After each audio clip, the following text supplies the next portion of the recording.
Thank you. Hi, everyone. I'm definitely not David Pepper, but hopefully the presentation will be just as engaging. I'm one of the regional managers for Beqom. Beqom is a specialist compensation software. So we do compensation management for enterprises. And my presentation today is about how changing workforce demands more pay transparency, but that pay transparency also drives pay complexity. So why are we talking about this? The workforce is increasingly more mobile. It's very easy for any of your employees to go on sites like LinkedIn, Glassdoor, and in a space of 10 minutes see what salary they should be commanding, but also see about 10 job opportunities that will be suitable for them.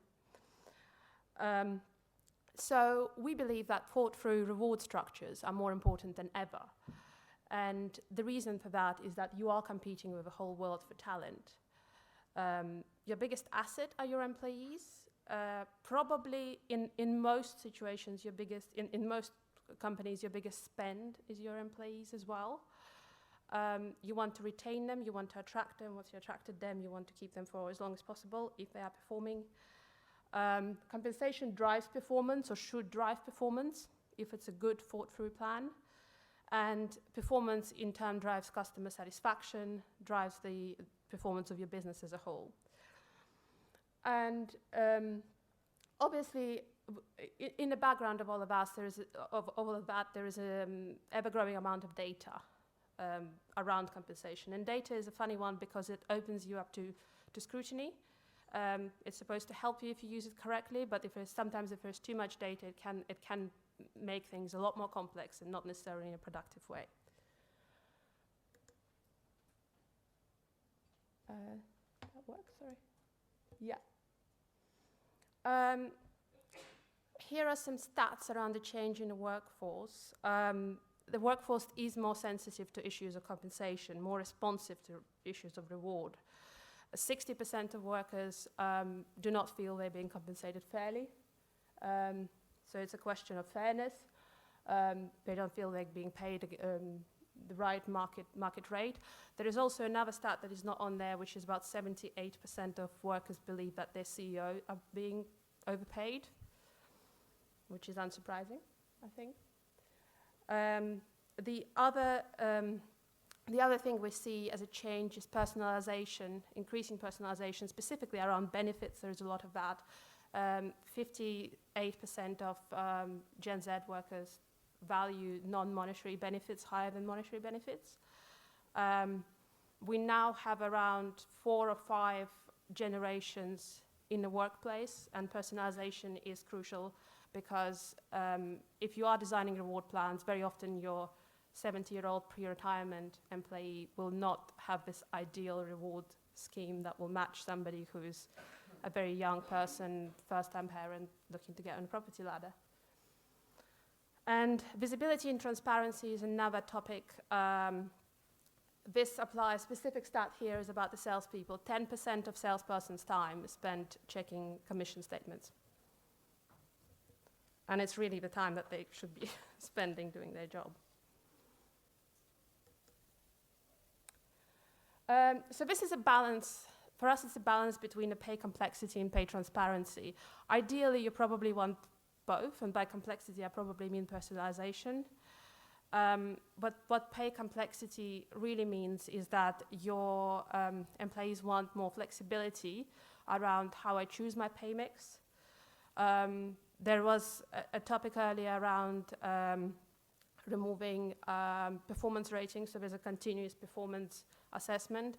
If I'm getting assessed continuously on my performance, I want continuous bonuses, not bonuses once a year. Pay frequency, again, bonuses could be project-based. And then on the other side, there's a pay transparency, so things around fairness. Once you do personalize all of your reward, and in an ideal world that I'm sure doesn't exist, you have everybody on the pay structure that they want. How do they compare themselves to somebody else? How do you ensure that they know that they're being paid fairly? And not even talking about growth opportunities and development that they're being offered. So these are the trends that we see in the future of reward. It's actually really interesting because I received an RFP a couple of weeks ago where one of the questions was about what do you see as trends in your industry? And I thought that was an interesting one to ask. So to balance the complexity and transparency, we see the need for innovative reward schemes, more linkage between the reward and performance. Very often, more often than not, the employees are not necessarily seeing that linkage or the linkage that exists, but it's not very clear. More transparent schemes, more fairness, and obviously to achieve that, you need deep and clean, comprehensive data set, very organized, accessible, that would allow you that real-time reporting on how your reward programs are performing. And then, what are the impediments? The incomplete core HR systems, where you have some data in your HR system, but that only applies to the salary or applies to variable pay, but doesn't include long-term incentives. Then you have your benefit system somewhere else. Then you have your market data, your benchmarking data that you're purchasing from your providers, held in a completely different place. And a lot of your work is around consolidating that data. And if you see, I realize it's very small writing, but on the impediments, the most commonly named one is the information scattered across different systems. The other impediments are obviously manual processes that come with that information scattered around across different systems, and managing reward across different regions is another challenge. And we believe this is where technology can help consolidate, automate, provide better digital experience for your employees, for your managers, and essentially for your reward team as well. Data helps visibility. As an employee, do I really understand my total package? You'll be surprised how often we speak to the HR reward teams, and even the reward teams are saying that it's not possible to put a single figure on an employee total package. And for an employee, it's very difficult for me to understand if I have my health insurance, how much would it cost me to go out and purchase it somewhere else? How can I be sure it's fair? If I go on Glassdoor and it says I should be earning X, does that include my health insurance? Does that not? How do I know that I'm being paid fairly? As a manager, do I have enough information around my employee pay, performance? How can I make sure that I remove that manager bias and effectively evaluate my employees when the time comes to review their salary? As an administrator, do I have access to reporting, or do I need to log into 20 different systems? Planning and management. This is the next level as an employee. If a large proportion of my pay is variable, how do I know which KPIs do I need to achieve, and how do I plan my performance so I can then plan a certain level of income? And that obviously comes down to motivation and how engaged am I with business and how linked my reward is to my performance. As a manager, do I have the tools I need? Do I have a user-friendly tool that will allow me to see, for example, my employees' comp history?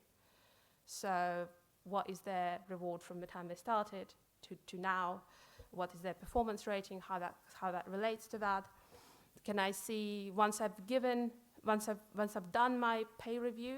Can I see, for example, am I widening or narrowing the gender gap that is within the business?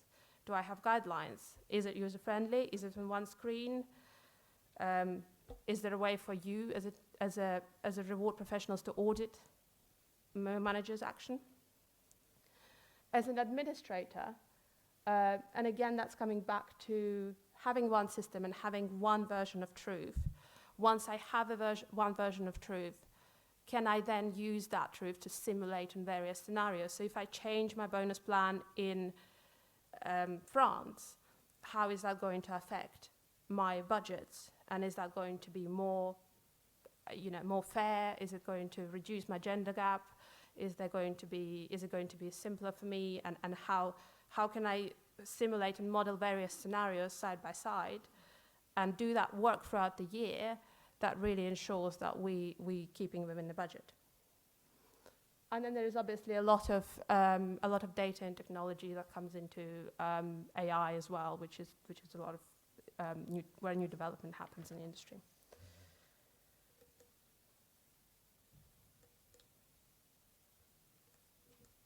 And then lastly, through the eyes of an executive, is it possible for your executives to see things like the relationship between the compensation and the business unit performance? Is it possible for them to see the forecasts, the warnings around problems that might happen, such as the employees who are likely to leave, and ability to drill into those results as well, and to identify those problems before they arise or before they become bigger problems, and the impact of implementing, for example, a new bonus structure.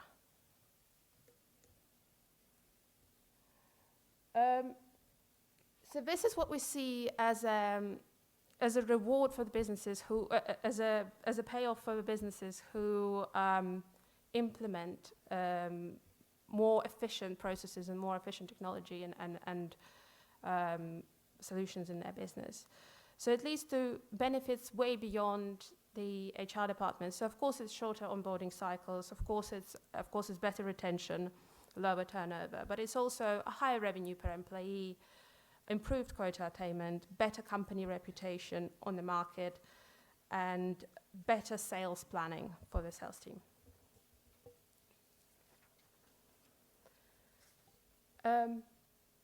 And as the last couple of things here, we have put a case study, which is actually a case study from one of our clients. They're a large bank, and they implemented Beqom, and they wanted to see their return on investment for a solution like Beqom. They were running two systems in parallel and testing, and then that was something that was done as an ROI analysis towards the end of their implementation.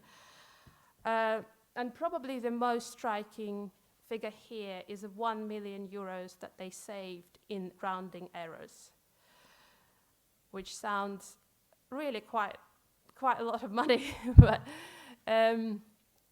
it's a client of about 100,000 employees, so it's about 10 euros per employee, which is not very much. If you think about it, it's not something that as an employee you would ever notice or feel like I'm being rewarded for anything. It's essentially a calculation where the rounding error was present and it was not conducted the way it should have conducted. And it's a very obvious saving that you can achieve if you eliminate manual processes and you create a more automated and more data-driven organization. But then, of course, there is other benefits, such as compliance is an obvious one, the time that's saved for the managers as well as the HRBPs.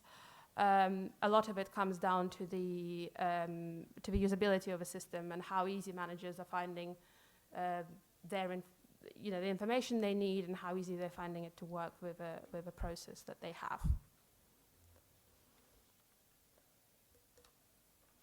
And this is the roundup of the case study.